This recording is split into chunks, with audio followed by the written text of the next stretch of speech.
আর এই যে আমাদের মানে গার্জিয়ানদেরকে আমি একটু কথা বলতে চাই যে আপনাদের ছেলে মেয়ে হয়নি তার আগে আপনি ঠিক করে বসে আছেন যে আমার ছেলেকে আমি পাইলট বানাবো বা ডাক্তার বানাবো, অমুক বানাবো, ধমুক বানাবো।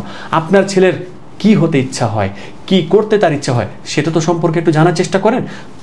তাকে আপনি ডাক্তার বানাতে চাচ্ছেন, তার তো ডাক্তার নাও হতে ইচ্ছা করে, মানে তার ভেতর তো এটা চায় না, তার ভেতর এটা চায় যে আমি পড়াশোনা করাতে ভালোবাসি, আমি স্টুডেন্ট পড়াবো।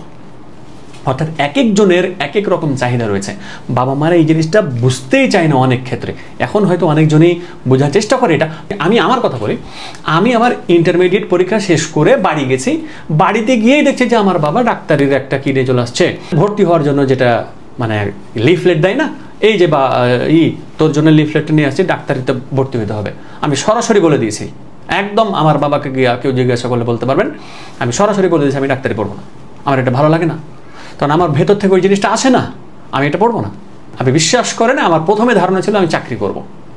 দেন 2018 সালে আমি চিন্তা করেছি যে আমি চাকরি করব না। তাহলে আমার কোন জিনিসটা ভালো লাগে সবচেয়ে? আমি তখন ফিল করলাম আমার সবচেয়ে যে জিনিসটা ভালো লাগে সেটা হচ্ছে স্টুডেন্টদেরকে পড়ানো, স্টুডেন্টদেরকে পড়ানো।